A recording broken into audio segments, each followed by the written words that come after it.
kaya ako pumunta ng abroad para madala ko yung family ko. Mahirap na mag-isa ka dito sa Dubai, mahirap na hindi mo nakakasama yung family mo. Para sa akin, mahirap yun. Anyways, good day mga kabiheros. For today's video, sasagutin natin yung mga pending questions sa atin sa ating YouTube channel. So, ito yung mga naipon na questions na tinanong sa atin ng ating mga kabayan, lalo na dyan sa Pilipinas.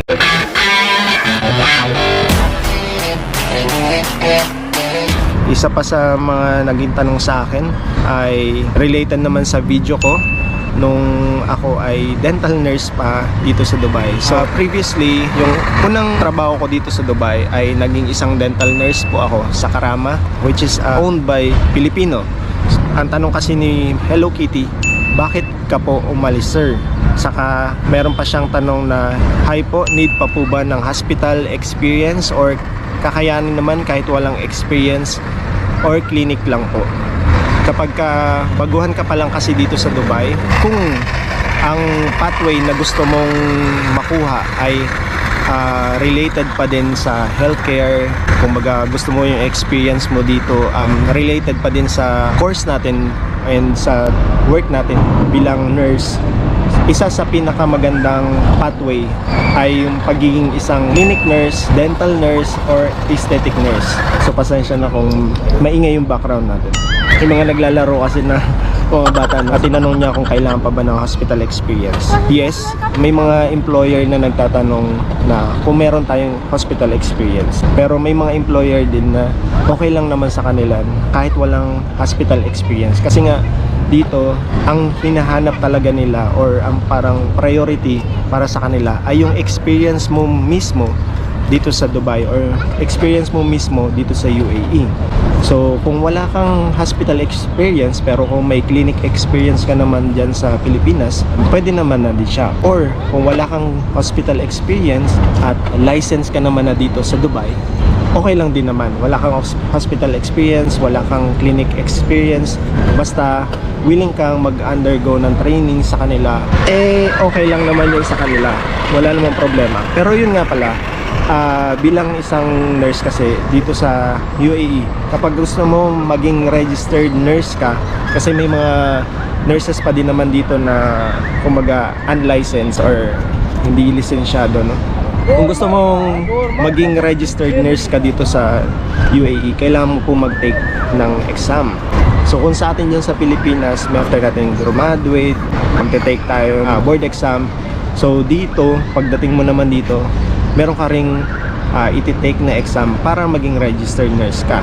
So kailangan mo yun i-process and itatackle ko naman siya. Gagawa natin siya ng isa pang video, hiwalay na video sa mga susunod nating videos.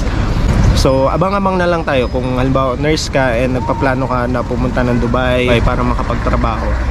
Gagawa ako ng video, hiwalay na video na related siya para at least ma-share ko naman sa inyo kung ano yung mga kailangan gawin, kailangan requirements para maging registered nurse ka.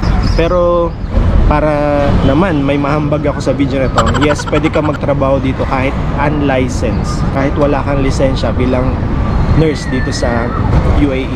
Yung mga unlicensed po, asan ba sila? So saang field sila napupunta or saan sila nakakapagtrabaho?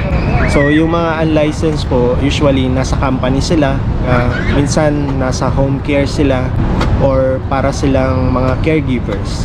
Sila yung mga registered nurse sa Pilipinas na pagdating dito ayaw na mag-take ng exam or siguro okay na sa kanila na maging isang care assistant. Sila po yung mga unlicensed. So ayun, sana nasagot ko yung tanong, no? So babalik tayo dun sa question, bakit ka po umalis, sir? Umalis ako dun sa aking previous employer. So napaka-helpful dahil sa mga trainings na binigay nila sa akin para maging dental nurse nga ako. Pero mental health nurse kasi ako, psych nurse ako sa Pilipinas. So pagdating dito, wala akong experience sa pagiging isang dental nurse or wala akong experience sa mga dental procedures. So nag-undergo ako ng training sa kanila, tapos umalis ako for the reason na nakahanap ako ng trabaho na related sa specialization ko bilang isang mental health nurse. So nagpaalam naman ako ng maayos sa kanila that time na kailangan ko nang umalis, kailangan ko nang magpaalam. So nag-render din ako ng notice period ko. And nung time na yun, nagbayad pa ako ng penalty, or ito kasi sa Dubai, under yun ng pinirmahan natin, no? So kapag hindi mo matapos yung 6 months period or yung kanilang probationary period, kailangan mo magbayad. So that time, nagbayad pa ako sa kanila. Bakit ako umalis sa company? Dahil nga po, nakahanap ako ng masasabi kong mas magandang opportunity para sa akin dito sa Dubai. Kasi ang pinaka-goal ko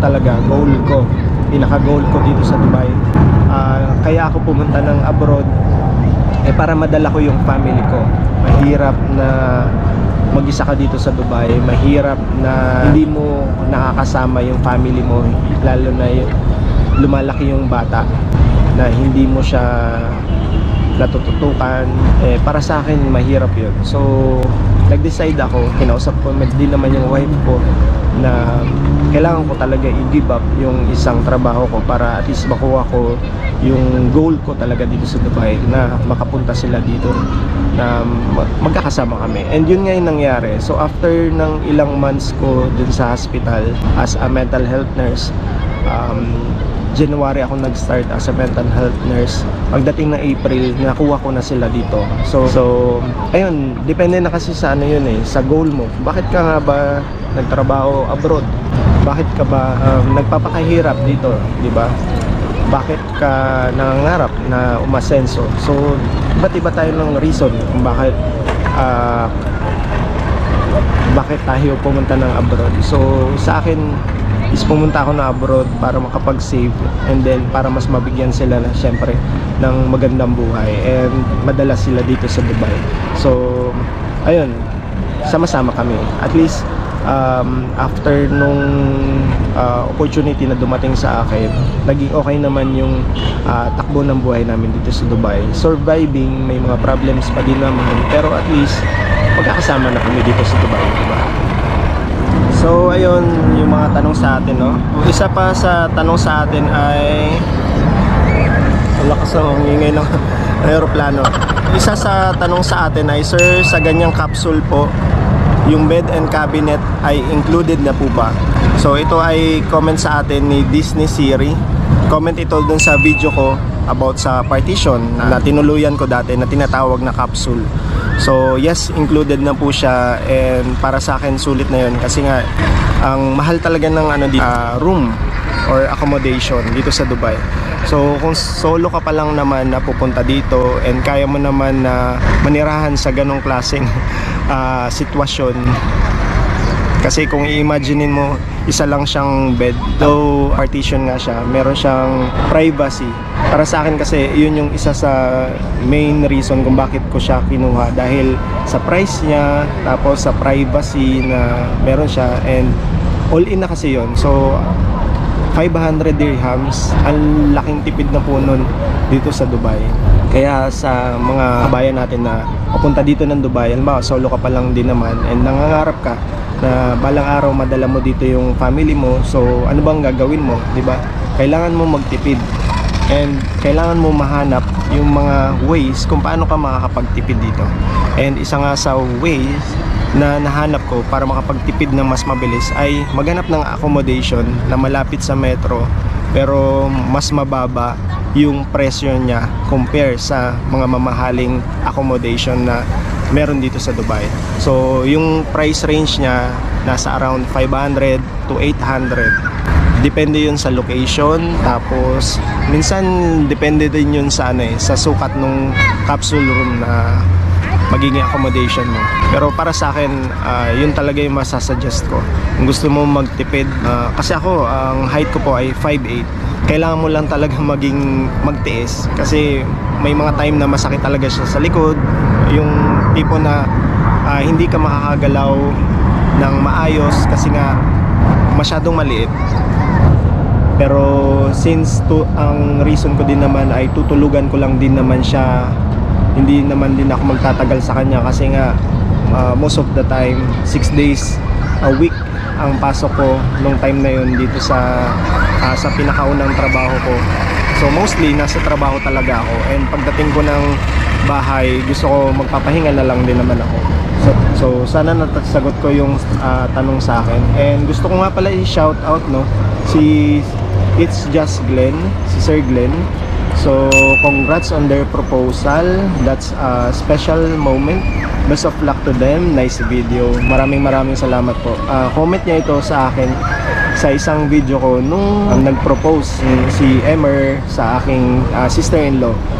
So maraming salamat Sir Glenn sa pag-appreciate na nagawa nating video. So kung hindi mo pa napapanood yung video na yon, please panoorin nyo din para at least matulungan natin yung aking channel na mag-grow pa siya, no?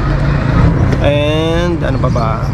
Yung mga tanong sa atin. Sir, good evening. Plano ko po kunin anak ko. Ito naman galing kay LC Estigoy. O kaso hindi po kami magkaapelido kasi hindi kami kasal ng tatay ng anak ko. Middle name lang po kami magkapareho ng anak ko. Wala po bang problema sa immigration officer? So yung mga ganitong tanong kasi hindi ko po siya masasagot na directly kasi hindi naman ako immigration officer. Pero based sa situation nyo, no? Dahil hindi kayo magkaapelido ng anak nyo, dahil hindi kayo kasal ng tatay, no? So siguro naman meron po kayong proof like birth certificate na pwedeng ipakita. So pwede nyo po yun ipakita sa immigration officer in case man na hanapin. So ayun lang po, pwede nyo ipakita sa immigration officer yung birth certificate na nakalagay doon na kayo yung nanay, kayo yung nagluwal sa inyong anak. So magandang proof po yun as your relationship sa anak nyo. So ayun lang po, sana nasagot ko yung mga questions na nakapending sa ating channel. Meron pang mga questions pero siguro gagawan ko na lang din ng separate video and sasagutin ko na lang sa mga susunod nating video. Kung meron kayong katanungan, kung meron akong mga hindi nasagot na questions, and kung meron kayong idea, ibang idea based sa mga napag-usapan na sa video na ito, please comment it down below or ilagay nyo yung mga comments nyo or mga suggestion nyo sa comment section sa baba ng ating video. And kung hindi pa kayo nakapag-follow sa ating mga social media accounts, meron po tayo sa Facebook, sa Instagram, and sa TikTok. So i-follow nyo na din po ako dyan. Hanapin nyo lang po Tara Biyahe Tayo, or dito sa ating YouTube channel Tara Biyahe Tayo Vlogs. Search nyo lang po yan para mahanap nyo yung ating channel. So hanggang dito na lang yung ating video. Once again, this is RJ. Peace.